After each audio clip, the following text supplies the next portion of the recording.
Greetings and welcome to the Vortex. I'm your host, Daniel Allen Jones. I am very glad to be back here with Bob Gimlin. Thank you, sir. Thank you. An honor to have you back here with us. So, Bob, we're talking about cryptozoology here at the Southeast Texas Bigfoot Conference. Bigfoot's a really big part of that, of course, but it's not the only kind of cryptid or creature that we look into. And so when we're talking about these strange encounters and these investigations into these mysterious creatures, what are your thoughts on why it's important that we investigate and we study cryptozoology?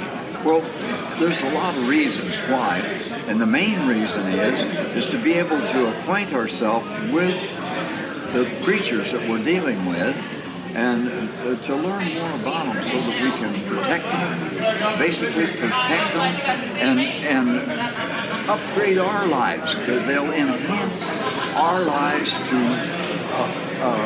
learn more about them and try to protect them and just do what is the right thing to do, in my opinion. So it's very, very important to work with anybody such as yourself that's a researcher for cryptozoology or whatever program it is that you're working on. It's very, very important. And gosh, there's not enough of it. Sure. There are so many places around the world that don't have people regularly going to and exploring or checking out, like you have people in the city all the time. And these places could very well host many creatures that are not yet acknowledged by science. And so while this could be a possibility, we do have some in other more populated areas that come up and are seen, or people are having these encounters. What are your thoughts on the possibility that some of these sightings and encounters are just misidentification of known species? Well, absolutely. Misidentification is really, it's easy to do. I mean, it's they can misunderstand a bear or whatever and eyesight is a funny thing. In the shadows of the trees and so forth, they can be a sighting of something that they don't understand, and they might call it a Bigfoot, or it could maybe be a Bigfoot and they call it something else. Human eyesight is very valuable, but it's also very well, I don't even know what to call it, except it's easy to make a mistake, in other words. Sure. I'm telling you. It's easy to make a mistake, and especially in the dark. And most of the sightings of the Bigfoot are in the dark or shadowy or someplace like that. So for somebody to make an identification or to identify something and say it's that, unless they really got a good picture of it and can see what the movement is and so forth, then it could be something else. But I just like to study, make sure that we're going forward all the time. Yeah, I think it's important that we continue to be constructively contributing to this field in a way that we're not misdirecting people with a lot of embellishment or reading into things too much. And for you, having had your experience over 50 years ago now, some people might try to convince themselves, that was just a bear, Bigfoot isn't real, that must have just been some kind of a large moose or something. Was there ever a thought in your mind after your encounter that you in any way tried to convince yourself that it was just some bear or something more normal? No, not at all, because this was in broad daylight, sun shining, and there was no doubt in my mind what I saw and what was really there. And it was a Bigfoot, and it was moving away all the time, but not that far away. It never did until it disappeared up the canyon. It never did get out of my sight. And I walked upright, just like a human being, and walked over uneven grounds without even making a stumble or anything, over logs and brush and different things. So it was never a thought in my mind that it wasn't a Bigfoot. So that's very kind of a noble train of thought, where some people, they might say, well, this isn't supposed to exist, so it can't be that. It must have been, and they try to, they convince themselves otherwise. So it's good to keep a very clear, level-headed train of thought when you're out there and you experience something, because it's also important to question your own sanity and your own discernment. You can say, well, let me think, was that a bear? And you can say, well, obviously in your case, that definitely wasn't any kind of bear or moose or anything that's out there. But there are people who they seem to try to rework a pattern in their mind to fit a more conventional explanation, because a lot of these things are so outlandish and so strange. And so what we have is people who, they live a normal life. They may not have anything to do with Bigfoot. They may not know anything about cryptozoology, but they're going out there and they have these experiences. So when it comes down to it, we're very honored to be able to have people who share and are brave enough to and be courageous enough to share their experience. Otherwise, we wouldn't have an event like this. We wouldn't have people coming and sharing about their research. So there are a lot of different opinions and a lot of different viewpoints. In your viewpoint, people talk about the possibility that Bigfoot is more than just a flesh and blood creature, or maybe some of these fantastic, mysterious creatures have paranormal or supernatural qualities or spiritual kind of connections. What is your take on that? Well, I really never thought that much about it until just recently, and there has been so much brought up that there must be something supernatural about some of the things that happen. But like we say, there's such a variation in the thoughts and of different folks. So I just kind of take it for what it is and what I saw and what I believed was real. And there's no question in my mind what I saw. But for supernatural things like, portals and certain things like that, I don't understand that quite. Maybe I'm just dumb or something, but I don't have any reason to doubt the different opinions and the thoughts of different people that have different opinions about what is there and what is not there and how it operates. I value all the thing, and I take it into consideration and say, well, it's not my game, but I'll deal with it. I'll say, yeah, it could be, or it could, it could be. Yeah. Yeah, I think it's really important, like you said, to keep an open mind when we're dealing with this, because in someone else's viewpoint, they might have experienced something either very traumatic or very unusual, and they don't really know how to explain it other than their own point of view. And so we have to keep in mind that these people sometimes are just sharing what they came across, and it might seem very bizarre to some others, but you have to really be respectful sometimes to just, like you said, keep an open mind.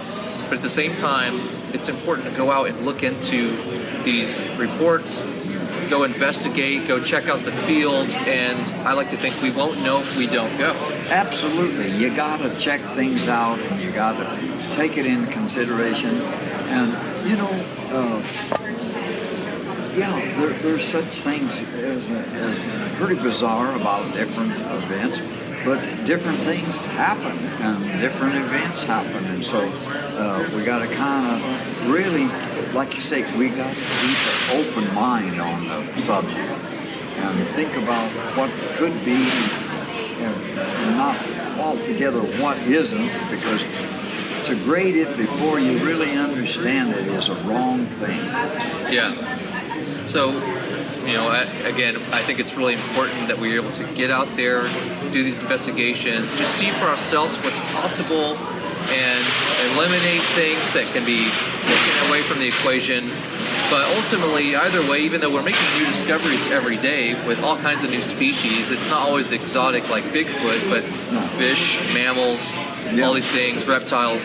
But there's still people out there who think that Bigfoot and these strange creatures and all these encounters, they think that these are imaginary, that they're hoaxes, or they're just simply plain nonsense.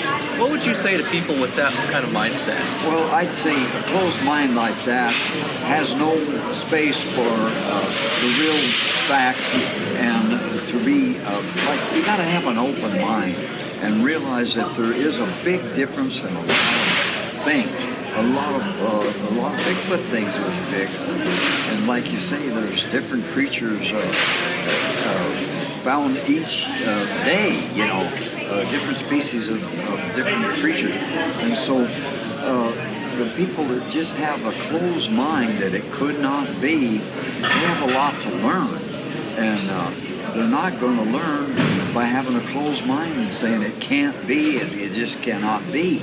Well, and that isn't the right way to go, in my opinion. Well, it's very well said, Bob. You know, it's been an incredible opportunity to have you come out and share your personal eyewitness testimony. I think it stands the test of time because after even over 50 years, people always say, well, I'm not sure about Bigfoot. I want to see one. And almost every person that I have tell me that, I say, well, you probably already have. If you've heard of something called the Patterson-Gimlin Film, that's the real deal, at least in my view. I know some people think, well, maybe not. You know, you probably get a lot of flack over the years, and it's a troubling issue for people to wrap their mind about something that happened that long ago. But in my view, and I think in a lot of people that really have looked into it with great scrutiny, but also in a positive light, not trying to reduce it down to just a costume, because you can't after so many things. What you guys saw probably seems to be the most authentic piece of footage of a yet to be acknowledged by the scientific community, zoological community, of something that could change the scope of our history forever. Absolutely. You know, I strongly believe that and know what I saw was real. It's just a matter of trying to convince. Well, I don't really try to convince anybody that it exists.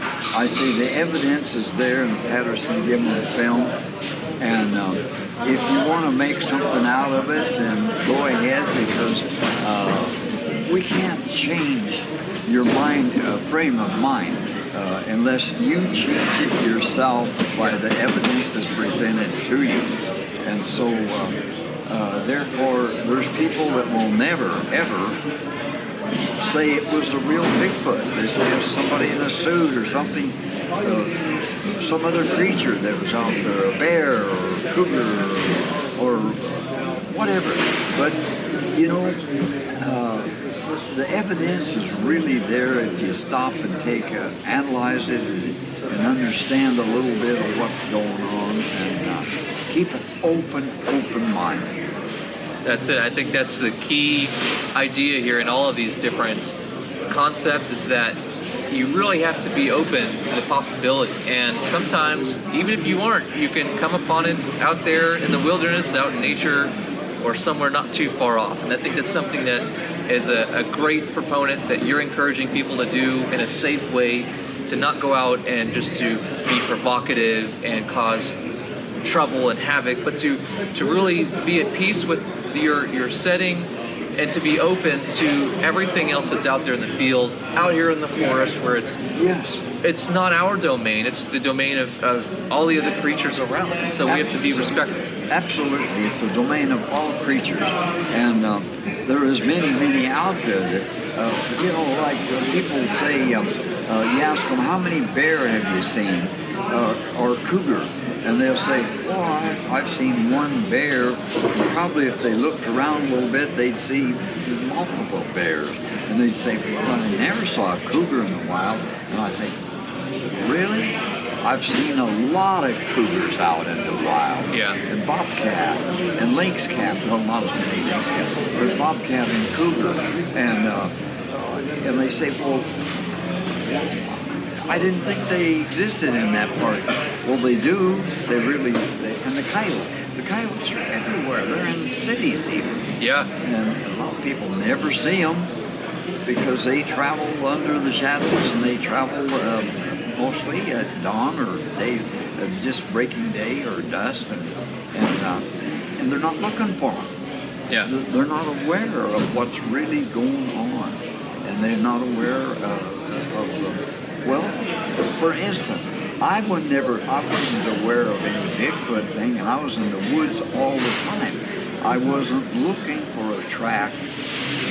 I had my eyes out looking for other things, game and different things, until I got involved in it. And now then I go with my nose to the ground, relatively speaking, looking for any kind of evidence. And I was a good tracker at one time. I could track a lot of different creatures, even birds and different birds. But I still didn't have the open mind to track for a Bigfoot. Yeah. Until I did, and now then, I'm ready. I'm ready in case I see one. Yeah. It's just the same thing. If you got an open mind and you know what the possibility of something being out there is apparent, then you know what to kind of watch for and what to look at, and then what to do when you do find it. Exactly. So, in closing and shifting gears slightly, you were there and you had your own experience, and it's imprinted in your mind in its own way. But there are some people out there who have, like you said, they've taken the footage, they've enhanced it, they've worked on it, they try to find things that maybe weren't very noticeable before. There are a lot of claims about there's multiple creatures out there. There's some different things that maybe we didn't notice, or that maybe Bob just didn't remember how it actually went. What is your view on some of those types of claims? Well, I say that, I keep going back to be aware of what you're looking for, and you don't have to just keep your mind on one thing, what you're out there for. Just keep having your mind on what possibly could be there, and just like I keep saying, have an open mind, and remember that there is a lot of things out there that you can be aware of if you're really looking into the woods. The woods is such a magic place to be. It is. It's so magic to be out there among the trees and all the brush and stuff. And the older I get, the more I realize that. It's just a wonderful place to be. And you go out with an open mind and a kind of don't go out there looking and saying, I'm going to see if I can find one. Bigfoot I'm talking about now. Yeah. And don't go out there with the mind that you're going to see one or try to see one. If you go with an open mind and leave all your thoughts and stuff behind and appreciate the trees, appreciate creation, and just relax, your chances are a lot better to see one. And the minute that you go out there with the idea that you're looking for one and you're going to try to see one, and the more you look, the more you lose. The more more definite that you are to see one, the more you lose. Yeah. And so I just think when I go out, I just go out and relax. And if I go to a place where I think the possibility is, then I'll just relax and think about how nice it is to be out here, how nice it is to just sit and look at the trees and talk to the trees. Yeah. But I know I don't get any answers. But by the same token, talking to the trees is kind of talking to yourself, but not really. And not really. Talking to the trees has something magical about it. And to be able to just reminisce about if the breeze is blowing through the trees and swaying them one way or another, just think about that and about how God's creation is of all of the things that are there. Then the chances are that you might see it. Well, very well said. I think it's a great note to be able to, conclude this discussion on cryptozoology, our understanding and place in nature, and all the other creatures around us. It's been an amazing time to be able to have you again share your experience with our group and the audience here. So, Bob, I want to thank you for your time here today. Thank you for letting me do this. Appreciate that a lot. I'm very glad to have you. So, well, thank you. We'll stay in touch. You be careful out there in the field. I know you're still getting out there. Oh yeah. I'll never quit. Never quit. Great. So we'll be thinking about you, and then we'll see you guys in the Vortex. Thank you, folks. If you liked this video, be sure to check out our other content and get connected on our page and social media sites. Every day, new discoveries are being made all across the world and beyond, so let's work together to find out what's next. And remember, we won't know if we don't go. I'll see you in the Vortex.